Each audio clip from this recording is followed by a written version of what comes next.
Bonjour à tous et bienvenue. One Family Team partage avec vous cette vidéo.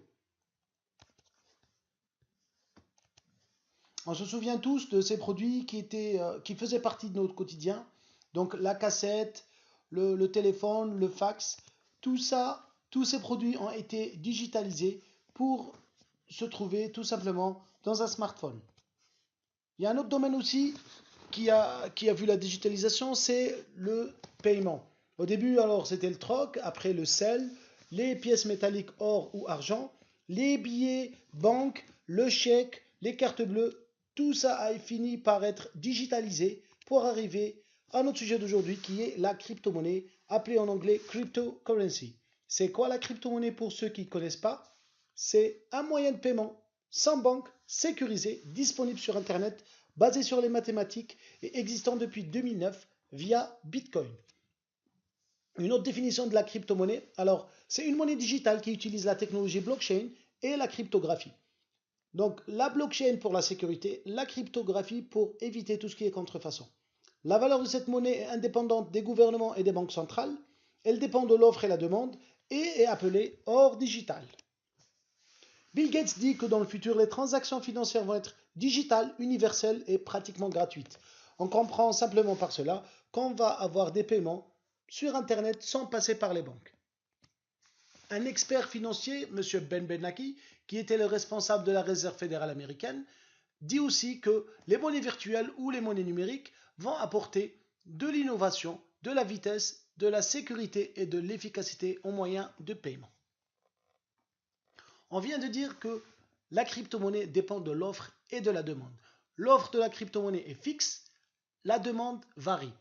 Qui va demander la crypto-monnaie? Quelles sont les qualités de la crypto-monnaie? Alors, premièrement, il y a 2 milliards d'adultes qui sont hors du système bancaire, donc 2 milliards d'adultes qui auraient besoin d'un compte en crypto-monnaie. Est-ce difficile? Pas du tout, il suffit d'avoir un smartphone et Internet. Ces deux produits, ces deux trucs sont disponibles partout dans le monde. Deuxièmement, centaines de millions de personnes qui font des transferts d'argent chaque année. Donc, ils passent en général par Western Union ou par MoneyGram. Ces deux géants font un chiffre d'affaires qui atteint les 600 milliards par an. Les transferts avec la crypto-monnaie sont instantanés et 80% moins chers. Alors, la crypto-monnaie, c'est des solutions à un algorithme mathématique. Donc, c'est un nombre fixe. Donc, il n'y a pas d'inflation, contrairement au billet de banque qui subit une inflation. Là, il faut ouvrir une parenthèse historique. Le dollar qui a vu le jour en 1785 était indexé à l'or. Donc, on ne pouvait pas imprimer des dollars si on ne mettait pas de l'or. En 1971, le président Nixon suspend l'indexation du dollar à l'or et se met alors à imprimer des dollars sans relâche. Le dollar perd 97% de son pouvoir d'achat entre 1971 et 2017. La crypto-monnaie est sur Internet. La technologie qui lui permet la sécurité, c'est la technologie blockchain. Blockchain est un registre électronique public partagé, inviolable. Indépendante des gouvernements. Le fait que la crypto-monnaie soit indépendante des gouvernements, cela lui permet de ne pas subir les conflits géopolitiques. C'est exactement comme l'or. L'or n'a pas de nationalité. Maintenant, Bitcoin était la première crypto-monnaie qui a vu le jour. Elle a vu le jour à 0,1 $ pièce. 4 ans après, elle a fait un boom pour atteindre les 1130 $. Donc 11 300 fois plus. C'est un record mondial. C'est le business qui a fait le plus de millionnaires en 4 ans. Il a fait plus de 4000 millionnaires. Actuellement, en novembre 2017, le Bitcoin a dépassé les 7900 $. Alors, parmi ces millionnaires, on prend Jared Kenna avec plus de 30 millions de dollars. Ce monsieur a commencé en investissant juste 1000 $ dans le Bitcoin. Pardon. J'ai raté Bitcoin, je fais quoi? Le chiffre d'affaires global de la crypto-monnaie dépasse les 150 milliards en septembre 2017. Il était alors de 10 milliards en juin 2016. Donc il a été multiplié par 15 en 15 mois. C'est vraiment un boom mondial. Faut-il en profiter? Ceux qui voudraient en profiter devraient choisir entre les 1250 crypto-monnaies sur le marché.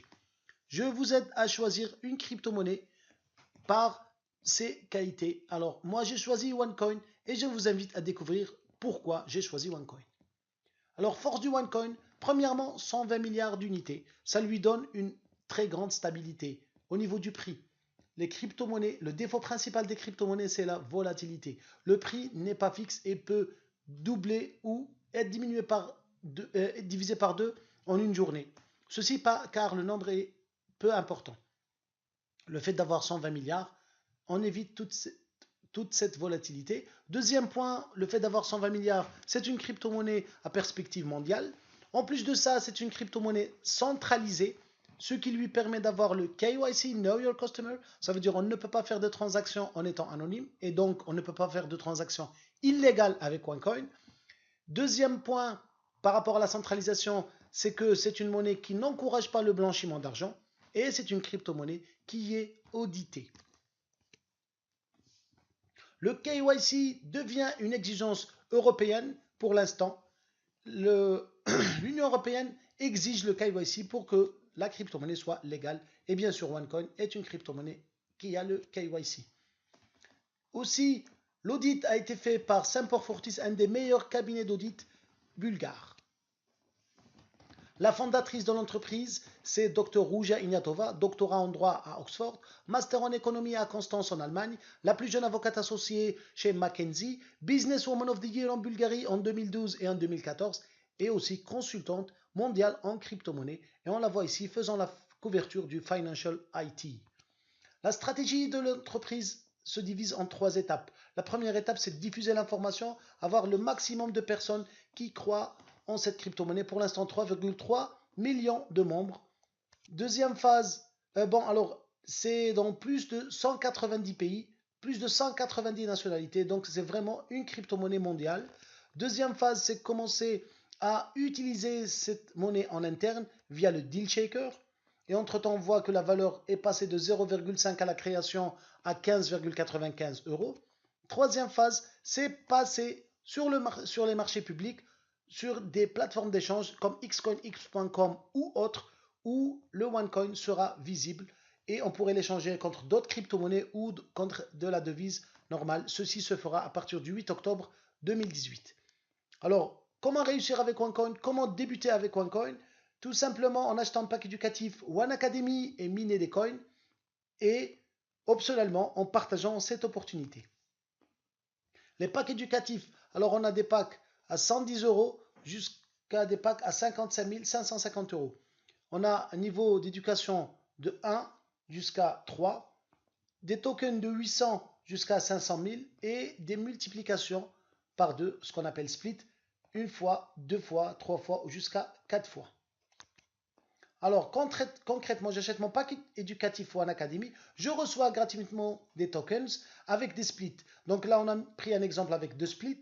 Mes tokens se multiplient par 2 une fois, se multiplient par 2 une deuxième fois. Une fois que j'ai fini mes splits, je fais quoi? Je les transforme en coin en cliquant sur mining. C'est très simple. Donc concrètement, je prends par exemple un pack à 110 et un pack à 5500. Celui-là, quand il y a 800 coins, le deuxième, 800 tokens, pardon, deuxième 48 000 tokens, total 48 800 tokens. J'ai mon premier split, mon deuxième split, mon troisième split. Je me retrouve avec 390 400 tokens. J'ai fini mes splits, donc je fais mon mining pour obtenir mes coins. Alors, mes OneCoin, soit je les dépense sur Deal Shaker, soit j'attends le passage public qui va se faire le 8 octobre 2018. Donc, j'attends le passage public parce que j'espère beaucoup de la valeur du OneCoin. Quelle sera la valeur du OneCoin en 2018? Je ne peux pas vous dire précisément. Par contre, on a déjà dit que la valeur du OneCoin dépend de l'offre et de la demande. Maintenant, quels sont les avantages de OneCoin? Pourquoi le OneCoin sera la crypto-monnaie ou parmi les crypto-monnaies les plus demandées sur le marché? Premièrement, parce que là, le nombre élevé va lui enlever la volatilité. Les utilisations simples et pour l'utilisation simple pour tous, les transactions rapides en moins d'une minute, la légalité élevée avec le KYC, Know Your Customer et Anti-Money Laundering, donc ça va être une monnaie qui ne va pas être combattue par les gouvernements. Cinquième point, la sécurité. Alors, les autres crypto-monnaies classiques ont des blockchains. La technologie protégeant OneCoin, c'est la technologie Chain 265 qui est la dernière génération des technologies Chain Block. Alors, transfert d'argent très économique, donc on aura aussi ce marché-là. La nationalité, on n'a pas de nationalité, donc c'est une crypto-monnaie libre qui ne veut pas subir les conflits géopolitiques. La cible, c'est une crypto-monnaie qui vise le monde entier et c'est une crypto-monnaie d'utilisation, pas de spéculation. Ceci grâce aux dizaines de milliers, voire aux centaines de milliers de commerçants via le deal shaker. Merci pour votre écoute. Pour plus d'informations, n'hésitez pas à contacter la personne qui vous a envoyé cette vidéo. À bientôt.